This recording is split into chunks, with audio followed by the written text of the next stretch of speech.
Welcome to the Virginia Carolina Deer Tracts podcast. I'm Mike Davis. And I'm Shawn Mills.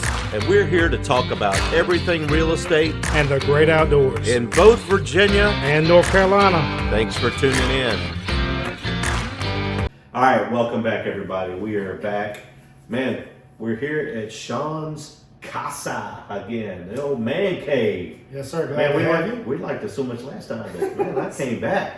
I think it was for the peanut butter bourbon. Yeah, I could be wrong. Man, look, I'm gonna go on a tangent already. My man has introduced me to some bourbon that tastes like peanut butter. This man loves Reese's Pieces cup, so I just knew. I had no idea. I was like, "Are you kidding? Is this a joke?" I was like, "Nah, that's gonna be nasty. No way." Man, whew.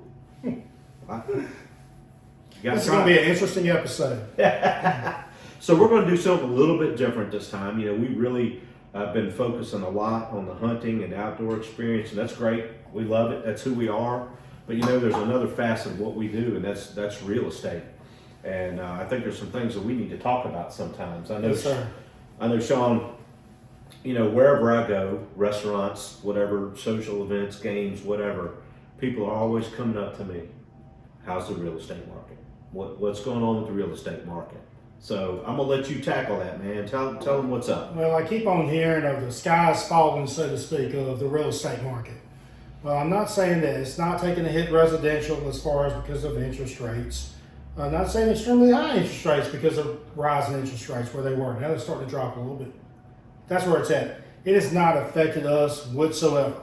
As far as our real estate end, we're specialty properties. Lake properties, riverfront, farms, commercial farms, bigger tracts of lands, etc. When I say it's great, if you don't believe me, look on Zillow, Realtor, any of those, just look at what's available. If you look at riverfront property right now in the state of Virginia, you'll be able to count it on one hand how much is available. So supply and demand. Yeah, inventory is definitely low, but you know, if you don't believe what Shawn's saying about that the market is still strong, the market is still very active, and the market is still doing well, let me tell y'all something out there. He's not going to brag on himself, but I'm going to brag on him.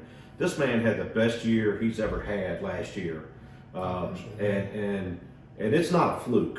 You know, a couple years ago, you know, things were wild. I've never seen anything like it. The way people were paying and bidding more. Last year was supposed to be a bad year, according to everybody says. And right, the sky's falling, I think, is the perfect analogy, and it didn't happen. No, and it's not happening. No, and I'm going to brag on this guy here, but the thing is, it separates us. As far as how this stuff is advertised, if you look up Mike's listings right now, his passion and love for the property he's selling is going to come out in his listings. Whether it be beautiful river going by, whether it be a rub, but there's something about us that we do different. We love this. When I say we love it, yeah, man, we do. It's exciting to us. I mean, what we get to do for a living. We're very fortunate. But we put our time in. We don't just get out the truck. That's something that we started and used and get out the truck, but it's more to it. It is more to it, and because not only do you have to get out of the truck, you have to know what you're looking at. You have to be able to understand and see the potential of that property, and that is true.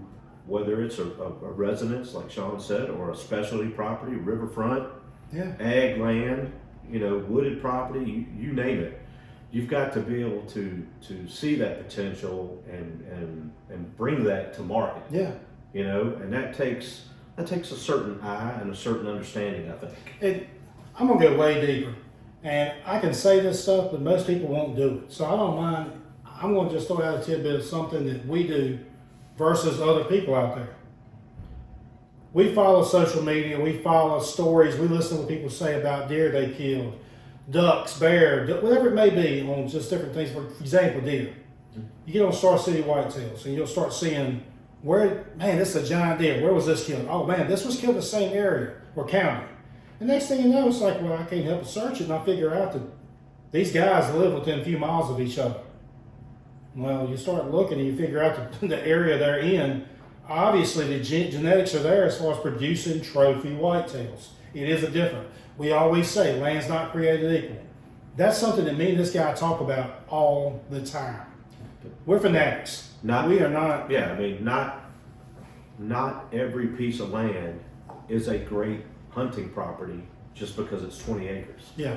Yeah, I've had a 16-acre parcel that I put against a lot of other 100-acre parcels just because of what's proven has been photographed, came off of it, and it's in the city limits. That's bow hunting only, but still.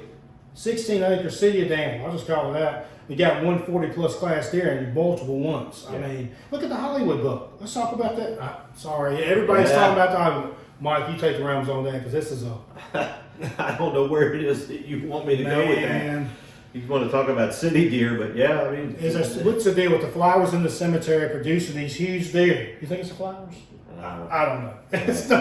It's all right. So we live right here at Virginia, North Carolina. So the Hollywood buck has been a hot button and recent, and it kind of goes back. I'll just say this. It goes back to something I said on an earlier podcast about the commercialization, and that is not an original Mike Davis idea. I'm pretty sure I've stole that from someone else out there. Patented by Mike Davis.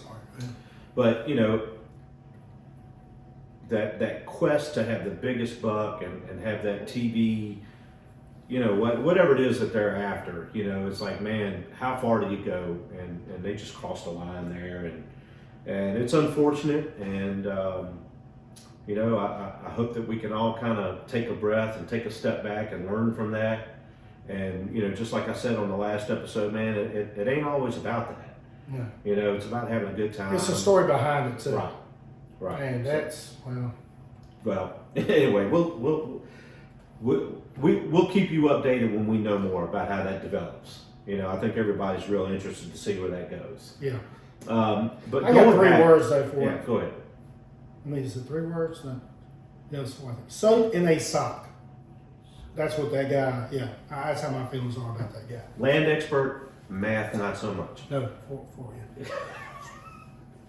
Y'all ever seen Full Metal Jacket? Yeah. That would be. Yeah. So going back to what you were talking about there,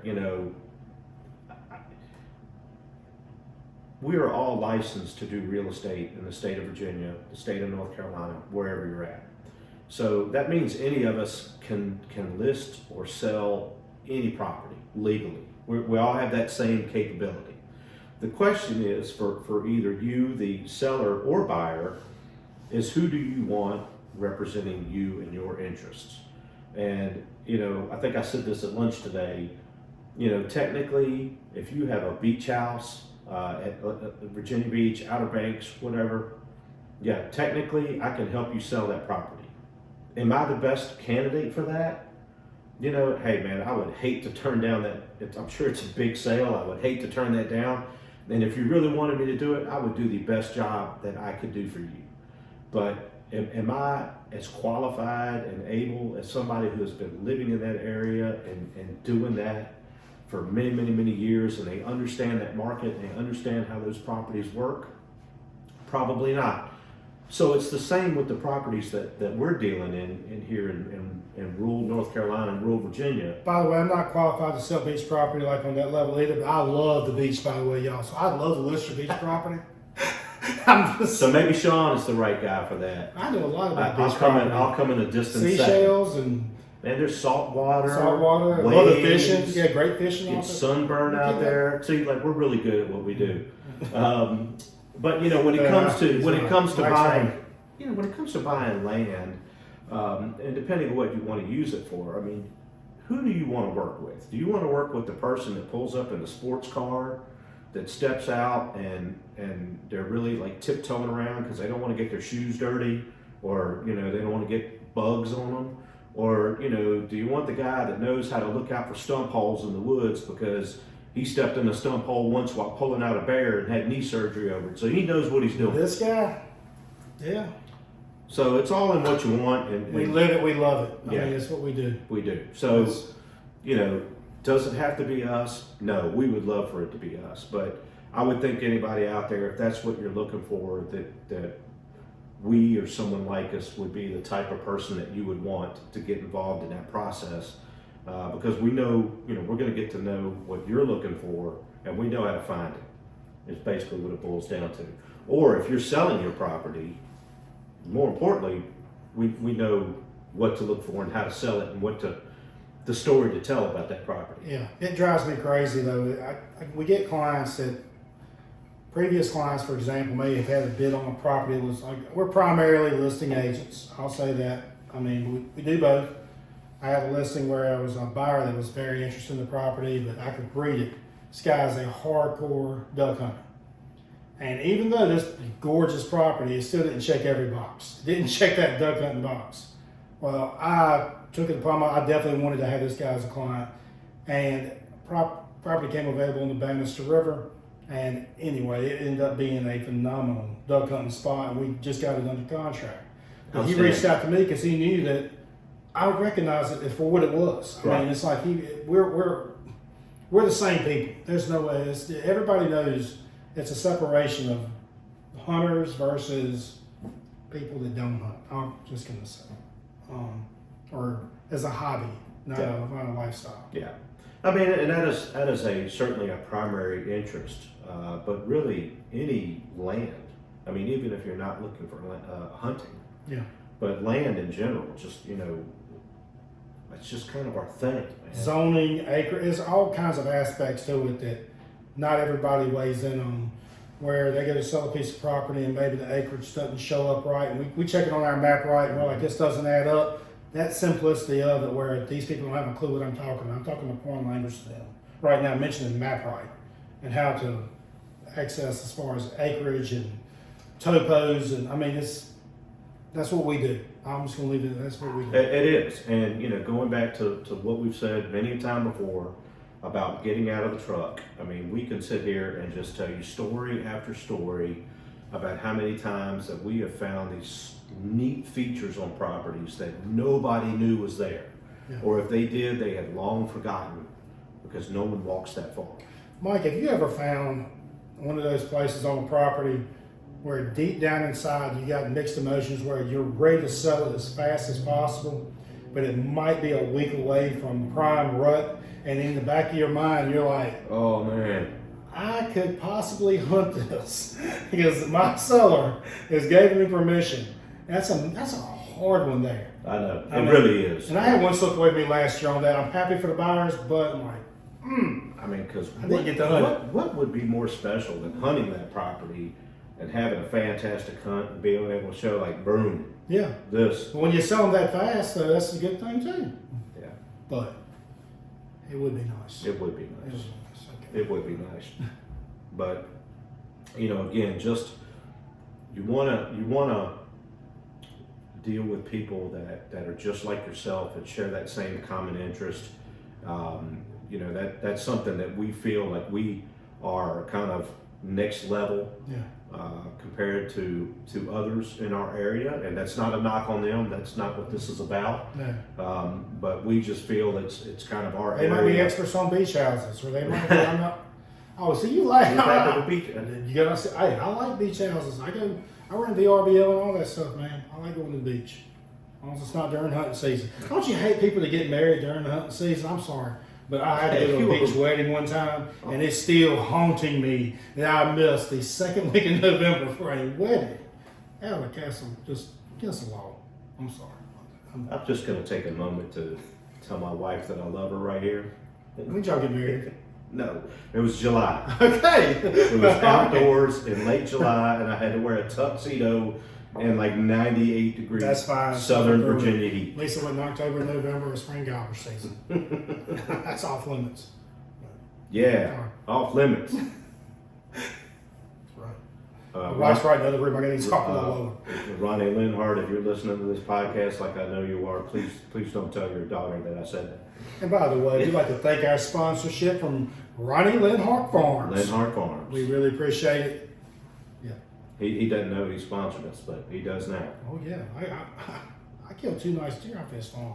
I appreciate it. I mean, I think you need to give an extra shout out to your great father-in-law, to be honest.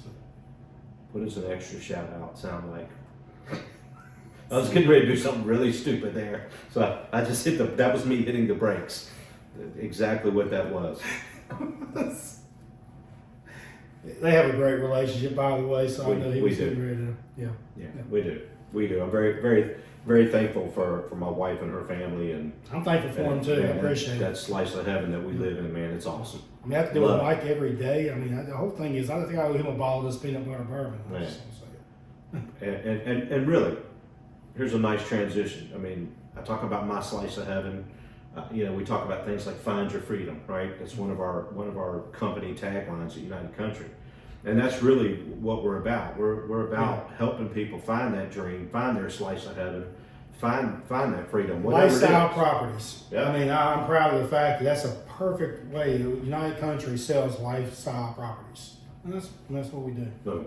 So at the end of the day, whether you are buying or whether you are selling, and you are selling or looking for that type of property, we are your guys. So we want you to give us a call, look us up. You know, we're not hard to find.